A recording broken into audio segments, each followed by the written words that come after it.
The Children's Shakespeare, by Edith Nesbit. Recording by Elizabeth Klett. Twelfth Night. Orsino, the Duke of Illyria, was deeply in love with a beautiful countess named Olivia, yet was all his love in vain, for she disdained his suit, and when her brother died she sent back a messenger from the Duke, bidding him tell his master that for 7 years she would not let the very air behold her face, but that, like a nun, she would walk veiled, and all this for the sake of a dead brother's love, which she would keep fresh and lasting in her sad remembrance. The Duke longed for some one to whom he could tell his sorrow, and repeat over and over again the story of his love, and chance brought him such a companion. For about this time a goodly ship was wrecked on the Illyrian coast, and among those who reached land in safety were the captain and a fair young maid named Viola.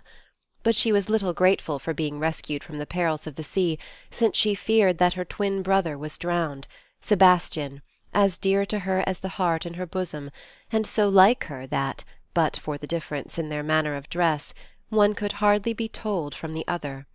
The captain, for her comfort, told her that he had seen her brother bind himself to a strong mast that lived upon the sea, and that thus there was hope that he might be saved. Viola now asked in whose country she was, and learning that the young Duke Orsino ruled there, and was as noble in his nature as in his name, she decided to disguise herself in male attire, and seek for employment with him as a page. In this she succeeded, and now from day to day she had to listen to the story of Orsino's love. At first she sympathized very truly with him, but soon her sympathy grew to love. At last it occurred to Orsino that his hopeless love-suit might prosper better if he sent this pretty lad to woo Olivia for him. Viola unwillingly went on this errand, but when she came to the house, Malvolio, Olivia's steward, a vain, officious man, sick, as his mistress told him, of self-love, forbade the messenger admittance. Viola, however, who was now called Cesario, refused to take any denial, and vowed to have speech with the Countess. Olivia, hearing how her instructions were defied, and curious to see this daring youth, said, "We'll once more hear Orsino's embassy." When Viola was admitted to her presence, and the servants had been sent away, she listened patiently to the reproaches which this bold messenger from the Duke poured upon her, and listening she fell in love with the supposed Cesario, and when Cesario had gone, Olivia longed to send some love-token after him. So, calling Malvolio, she bade him follow the boy. "He left this ring behind him," she said, taking one from her finger. "Tell him I will none of it." Malvolio did as he was bid, and then Viola, who of course knew perfectly well that she had left no ring behind her, saw with a woman's quickness that Olivia loved her. Then she went back to the Duke, very sad at heart for her lover, and for Olivia, and for herself. It was but cold comfort she could give Orsino, who now sought to ease the pangs of despised love by listening to sweet music, while Cesario stood by his side. "Ah," said the Duke to his page that night, "you too have been in love." "A little," answered Viola. "What kind of woman is it?" he asked.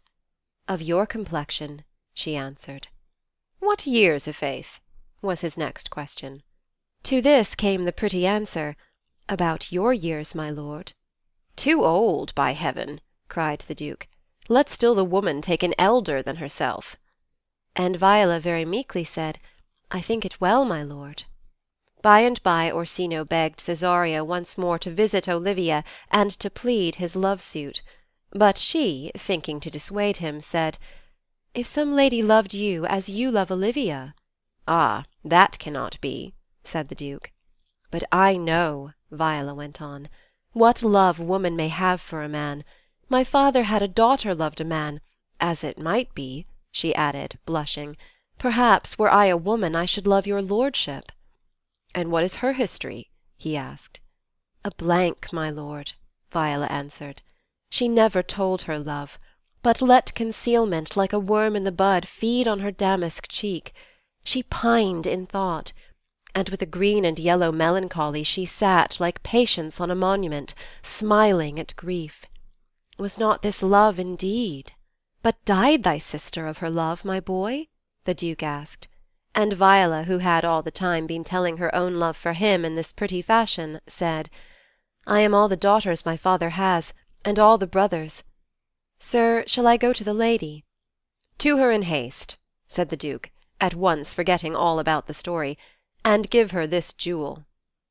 So Viola went, and this time poor Olivia was unable to hide her love, and openly confessed it with such passionate truth that Viola left her hastily, saying, "Never more will I deplore my master's tears to you." But in vowing this, Viola did not know the tender pity she would feel for others' suffering. So when Olivia, in the violence of her love, sent a messenger, praying Cesario to visit her once more, Cesario had no heart to refuse the request.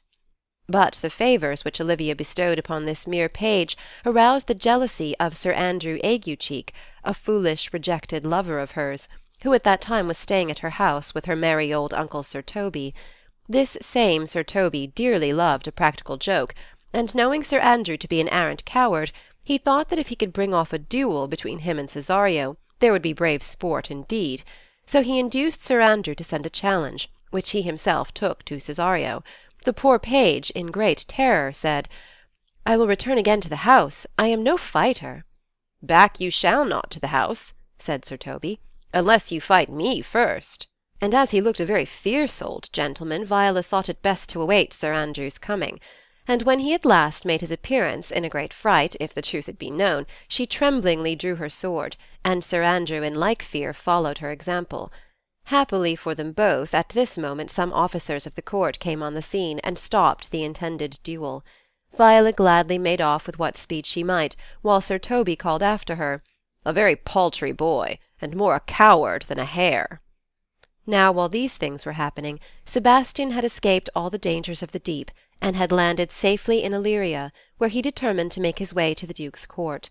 On his way thither he passed Olivia's house just as Viola had left it in such a hurry, and whom should he meet but Sir Andrew and Sir Toby?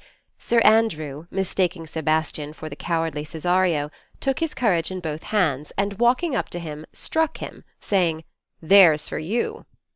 "Why, there's for you, and there," said Sebastian, hitting back a great deal harder, and again, till Sir Toby came to the rescue of his friend. Sebastian, however, tore himself free from Sir Toby's clutches, and drawing his sword would have fought them both, but that Olivia herself, having heard of the quarrel, came running in, and with many reproaches sent Sir Toby and his friend away. Then turning to Sebastian, whom she too thought to be Cesario, she besought him with many a pretty speech to come into the house with her. Sebastian, half dazed and all delighted with her beauty and grace, readily consented, and that very day, so great was Olivia's haste, they were married before she had discovered that he was not Cesario, or Sebastian was quite certain whether or not he was in a dream. Meanwhile, Orsino, hearing how ill Cesario sped with Olivia, visited her himself, taking Cesario with him. Olivia met them before her door, and seeing, as she thought, her husband there, reproached him for leaving her, while to the Duke she said that his suit was as fat and wholesome to her as howling after music. "Still so cruel," said Orsino. "Still so constant," she answered. Then, Orsino's anger growing to cruelty, he vowed that, to be revenged on her, he would kill Cesario, whom he knew she loved. "Come, boy," he said to the page. And Viola, following him as he moved away, said, "I, to do you rest, 1,000 deaths would die." A great fear took hold on Olivia, and she cried aloud, "Cesario! Husband! Stay!" "Her husband?" asked the Duke angrily. "No, my lord, not I," said Viola. "Call forth the Holy Father," cried Olivia.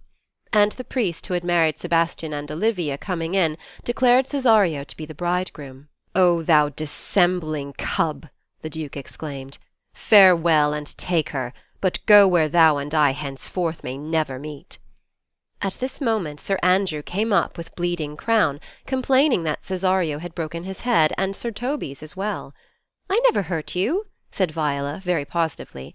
"You drew your sword on me, but I bespoke you fair, and hurt you not."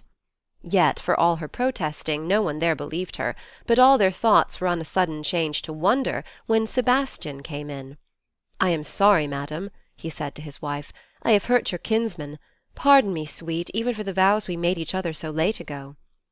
One face, one voice, one habit, and two persons, cried the Duke, looking first at Viola and then at Sebastian. An apple cleft in two, said one who knew Sebastian, is not more twin than these two creatures. Which is Sebastian? I never had a brother, said Sebastian. I had a sister, whom the blind waves and surges have devoured. Were you a woman, he said to Viola, I should let my tears fall upon your cheek and say, Thrice welcome, drowned Viola. Then Viola, rejoicing to see her dear brother alive, confessed that she was indeed his sister Viola. As she spoke, Orsino felt the pity that is akin to love. Boy, he said, thou hast said to me 1,000 times thou never shouldst love woman like to me. And all those sayings will I overswear, Viola replied, and all those swearings keep true. Give me thy hand, Orsino cried in gladness. Thou shalt be my wife, and my fancy's queen. Thus was the gentle Viola made happy, while Olivia found in Sebastian a constant lover and a good husband, and he in her a true and loving wife. End of 12th Night.